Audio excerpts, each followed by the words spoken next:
અને એમાંય કોઈ હરિગુરુ સંતનો ટકોરો લાગી જાય, તપાસ કરે. એ ભાઈ પ્રજાપતિ અમારા ગામનો ઠાકરસિંહ કુંભાર જ્યારે માટલા ઘડતો, અને માટલા ઘડે ને તો એ વખતે હું લોટ માગવા જતો તો સાંકડા ઉપરથી માટલું ઉતારી અને પછી એ માટલા ભેગા થાય ને એને ટીપે. ટીપતી વખતે આપણને એમ લાગે કે આ માટલું ભાંગી જાય, પણ ટીપતી વખતે ધ્યાન રાખે માટલું ભાંગે નહીં, હેઠે ગોળીઓ પાણો રાખીને લાગ રાખે. એમ સદગુરુ બાપ આપણને ટીપે પણ બીજા હાથે લાગ રાખે, એને તૂટવા ન દે. સંતો ટીપે ખરા પણ લાગ રાખે. અને ટીપા એને માટલાનો ઘાટ ઘડાઈ જાય, અને માટલાનો ઘાટ ઘડાઈ ગયા પછી એને નિભાડામાં મૂકે. નિભાડામાં મૂક્યા પછી ટકોરો મારે. અને તમે માતાઓ, તમને બધાને ખબર છે, તમે માટલું લેવા જાઓ પહેલાં ટકોરો મારો. રણકાર થાય ને એ માટલામાં પાણી ટાઢું થાય, બાકી તો ફહકાઈ જાય. નિભાડામાં હોય તોય ફાટી જાય, પાકી ગયેલા હોય તોય ફાટી જાય, તળી પડી જાય. એટલે બહુ શાંતિ રાખવી, ધીરજથી. સંત દ્વારા પરીક્ષા થાય. સાધનાના માર્ગમાં ત્રીજું વિઘ્ન છે. પહેલું વિઘ્ન કોઈ આપણો નિયમ તોડાવશે, બીજું વિઘ્ન આપણો આહાર ઉપરથી પરીક્ષા થાય. તમે કેવું ખાવ છો, કેવું બેહો છો, જેવો તમારો આહાર એવો વિહાર તમારો થાય. તમે જેવું ખાવ એવા તમારા વિચાર આવે. તમે ડુંગળી ખાધી હોય તો ડુંગળીનો જ ઉડકાર આવે આખો દિવસ. આહાર ઉપરથી વિહાર થાય. એટલે જૈન સાધુ સાધ્વીજી મહારાજ આહાર શુદ્ધ રાખે, બધું ભેગું કરીને ખાય. સાધ્વીજી મહારાજ ઓરવા નીકળે, ભિક્ષા ઓરવાથી.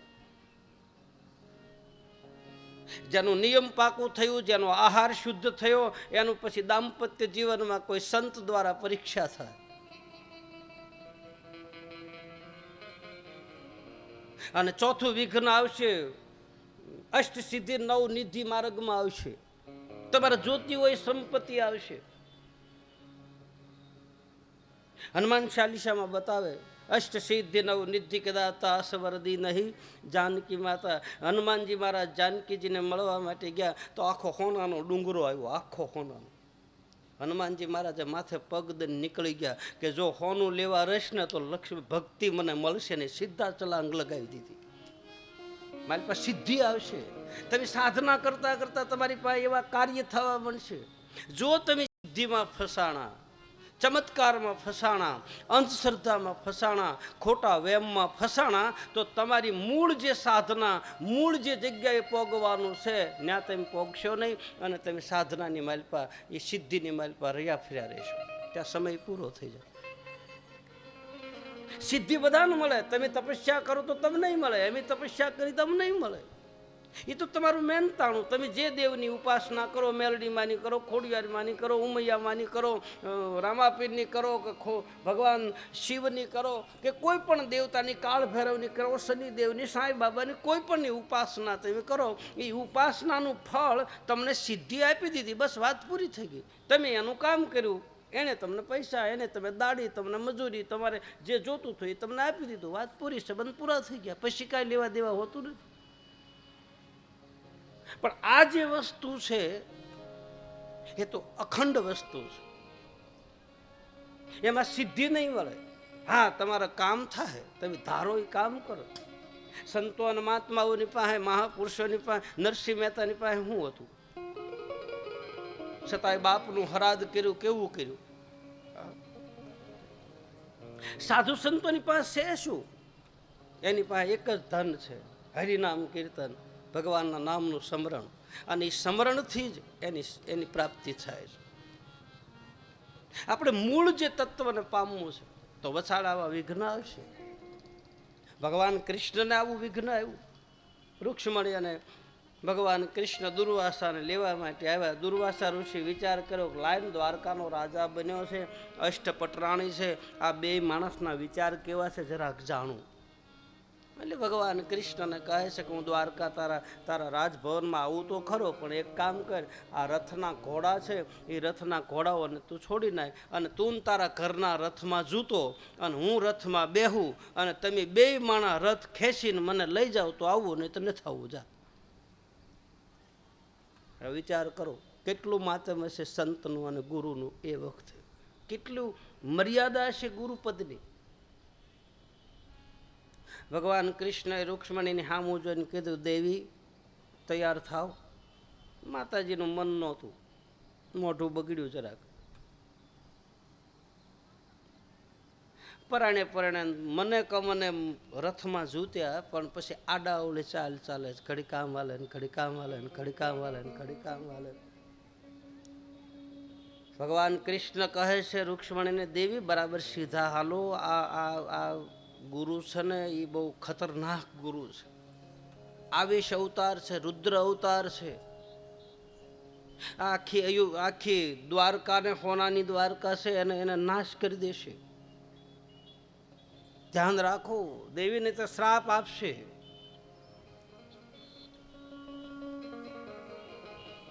રૂક્ષ્મણી માતાએ આડાઅવળું જોયું, બહુ ધ્યાન દીધું નહીં.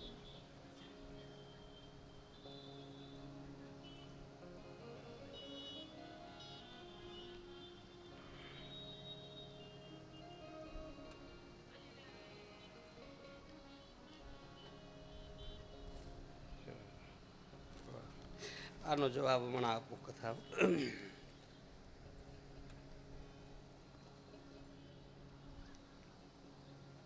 દુર્વાસા ઋષિ બે માણસની વાત, મનમાં જે વાત થાય ને એ સદગુરુ જાણી જાય. એ ભાઈ જોજો બરાબર, બહુ સમજવા જેવી કથા છે. એકદમ ઝીણી નજરથી જોજો.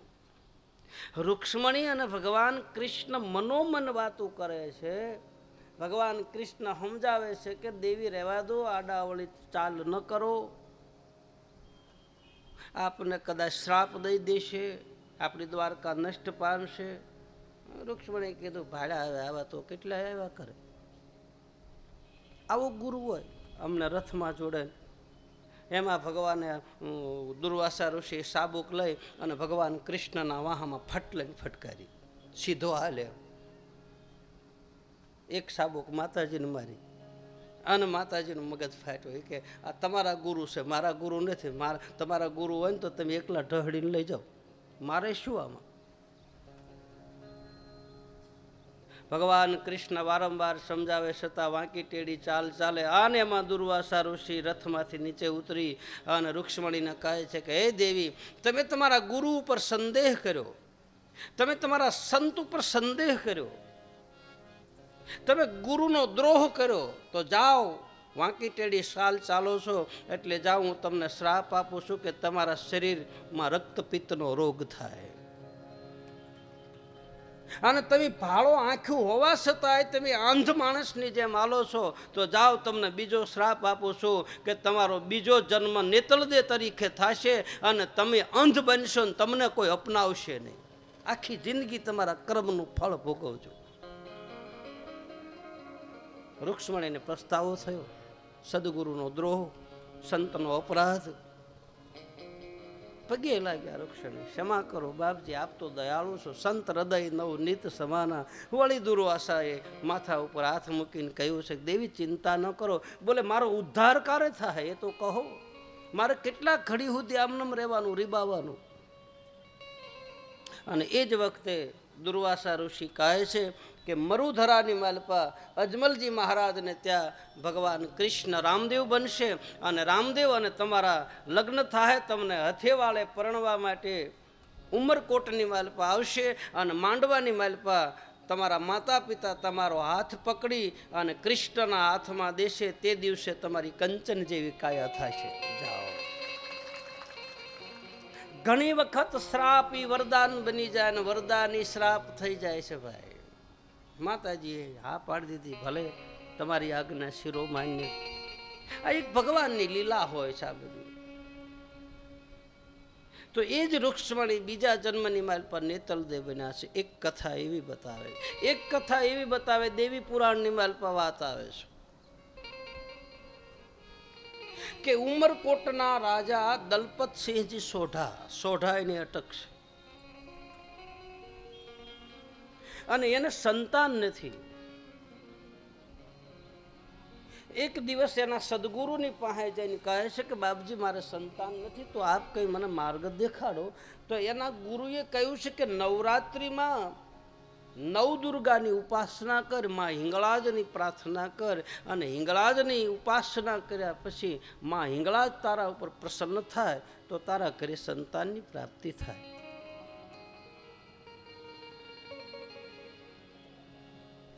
ગુરુના આદેશ પ્રમાણે દલપતસિંહ સોઢાએ માં હિંગળાજની ઉપાસના કરી છે. નવરાત્રિ, અત્યારે નવરાત્રિ ચાલે છે. 4 પ્રકારની નવરાત્રિ છે. ચૈત્ર મહિનાની નવરાત્રિ, આસો મહિનાની નવરાત્રિ, કારતક મહિનાની નવરાત્રિ, ભાદરવા મહિનાની નવરાત્રિ. આ નોરતા ચાલે છે અત્યારે ચૈત્ર મહિનાના.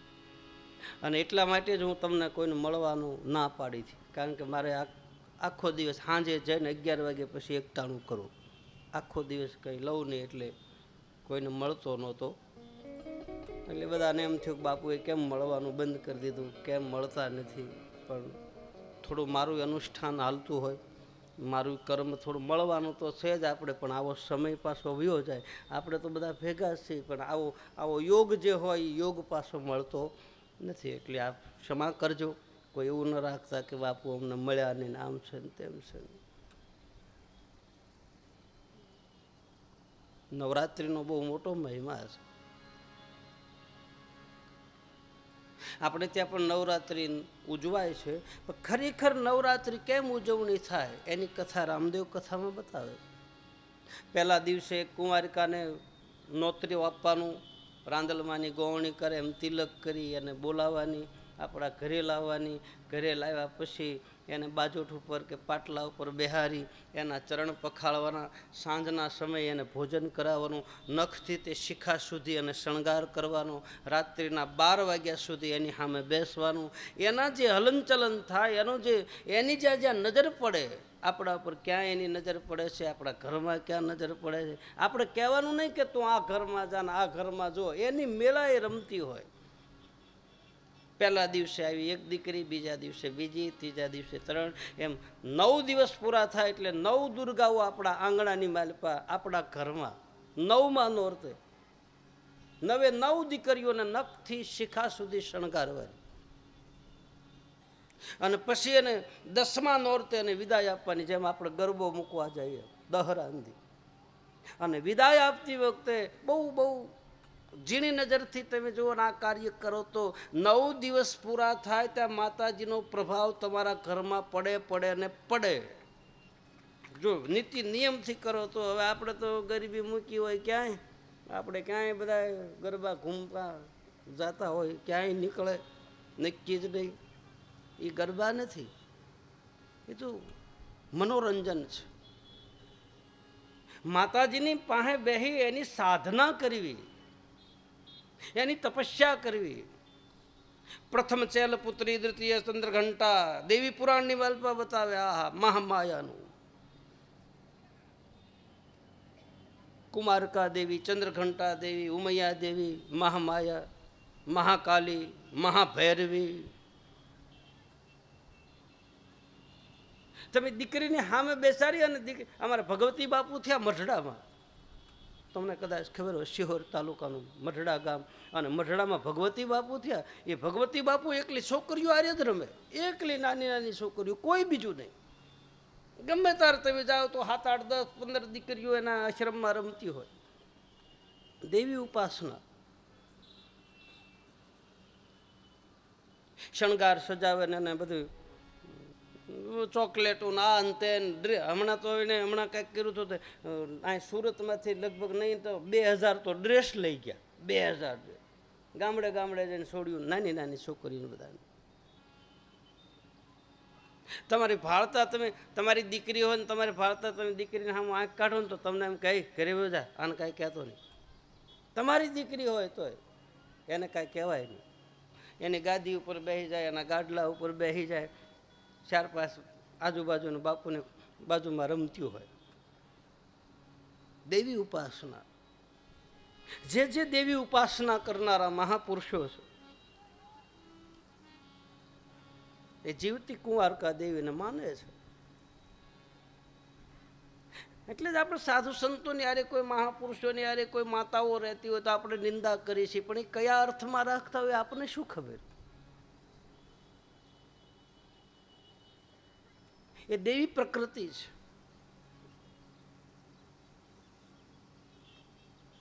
એની સામે તમે બેસો ને તમને એ આખો જવાબ આપે. તમે ધારો એ કામ કરીએ. કોઈ માડી તું તો પહેલા રે નોર તે પ્રગટ થયા. માડી તું તો પહેલા રે નોર તે પ્રગટ થયા.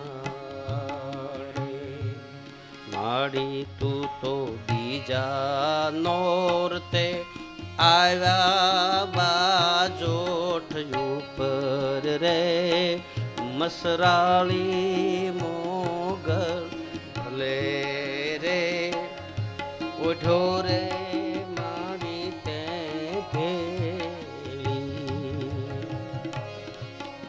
માડી તું તો બીજા નોર તે આવી બાજો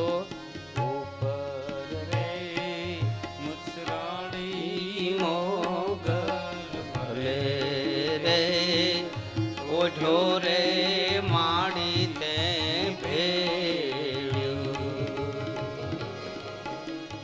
માડી તારા ભેળિયામાં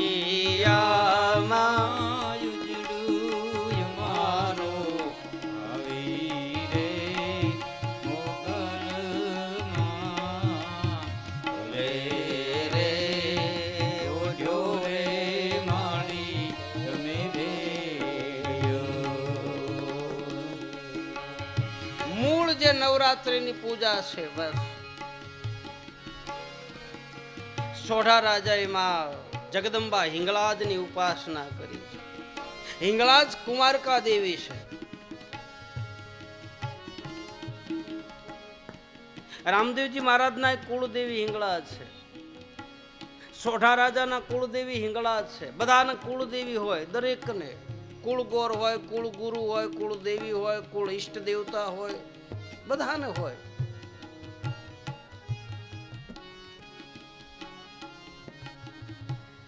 કુળની પરંપરા અનુસાર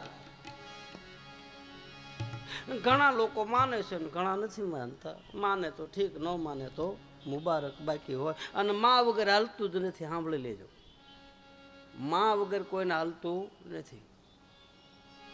માં ઈ માં. પછી મૂર્તિમાં બેઠી હોય ઈ માં હોય તોય ભલે, જનેતા હોય તોય ભલે. માં ઈ માં, બીજા બધા વગડાના વાહ. માં ઈ માં. માં વગર કોઈ વસ્તુ હાલતી જ નથી. આખા આપણા દેહની માલપા જવો તો ઘણા એમ કહે કે અમે સ્ત્રીને અડાતું નહીં, સ્ત્રીના મોઢા ન જોવાય, સ્ત્રીને આખા રખાય. એટલે કોણે કીધું આ બધું? સ્ત્રીનું મોઢું ન જોવાય તો જન્મો તાર ક્યાં ગયો છો? અવળું ફરી જવાય ને તરત. બાયુના મોઢા નહીં જોવાના, બાયુને અહીં અડાય ને સ્ત્રીને અહીં જવાય ને. નારે ના બાપ, બધે જવાય. એ આપણી આંગળીયું જોવા, આંગળીયું છે. આંગળી નારી જાતિ થઈ. આંગળી એટલે શું થયું? નારી જાતિ. અંગૂઠો લે બે ભેગા છે, કરી નોખા લે એટલે કર એટલે પાડ નોખા લે. સાતી વાહો, સાતી એટલે સ્ત્રી, નારી વાહો એટલે પુરુષ, પાડી નોખા લે. કોણી ખંભો, પાડ નોખા લે. આંખ નારી, ડોળો પાડ નોખા લે. ડોળો એટલે નર. જીભ નારી, દાંત કરી નોખા. ઘૂંટી ગોઠણ કરી નોખા લે. આખા શરીરને, આખા જગતની માલપા તમે જ્યાં જુઓ ને શબ્દ અને સુરતા, જતી અને સતી, નર અને નારી, શિવ અને શક્તિ બધા ભેગા છે, ક્યાંય અલગ છે જ નહીં. માની ઉપાસના તો મા વગર હાલતું જ નથી કોઈ. એમ થાય નથી માનવા વાળા એ દવાખાને જાય તો એમ કે ડોક્ટરને એમ કે મારે શક્તિ નથી. પણ તું ક્યાં માને છો શક્તિની? તારે શું જરૂર છે? હમણાં શક્તિના બાટલા ચડાવો ને. એટલે તમે ક્યાં માનો છો? તમારે શક્તિના બાટલા ઉલ્યા ચડાવવો જોઈએ. તમે માનતા જ નથી, પછી ક્યાં વાત? અને માં જ્યાં સુધી આહરાળ ન થાય ને બાપ, ત્યાં સુધી બધું નકામું. માં હોળ કળાએ થઈ જાય. આહા, અને હોળ કળાએ થઈને આંકલો આપી દે, બસ વાત પૂરી. તમામ વિઘન દૂર થઈ જાય. જન્યતા મા એ અખિલ બ્રહ્માંડની માં છે, જગદંબા છે. મોઢે બોલું માં ત્યાં મને હાસાય, નાનપણ હાભરે, હવે બધી મોટપની મજા મને બધી કડવી લાગે કાગડા. અને કવિ બોટાદકર થયા, બોટાદમાં એક કવિ થયા, એ લખે છે બધું મળશે પણ માં નહીં મળે. હા, વેસાતું બધું મળે અત્યારે. અત્યારે તમામ વસ્તુ પૈસાથી મળે પણ માં નહીં મળે વેસાતી. અને કદાચ માં વેસાતી અત્યારે મળી જાય પણ માનો પ્રેમ નહીં મળે, માતૃત્વ નહીં મળે, માનું ધાવણ નહીં મળે વેસાતું. કદાચ માં વેસાતી મળી જાય પણ માનો પ્રેમ, માનું હેત, માનો ભાવ, માનું જે માતૃત્વ છે એ વેસાતું નહીં મળે. ક્યાંય પૈસા દેતાય નહીં મળે. મળે કોઈને? કરોડો રૂપિયા લઈને બજારમાં તમે જાઓ અને તમે એમ કહો કે અમને 100 ગ્રામ માનું ધાવણ આપો, મળે ક્યાંય? એ ભાઈ મળે? કરોડો રૂપિયાના માલિક હોય તો ન મળે ક્યાંય. એમ કવિ બોટાદકર કહે છે.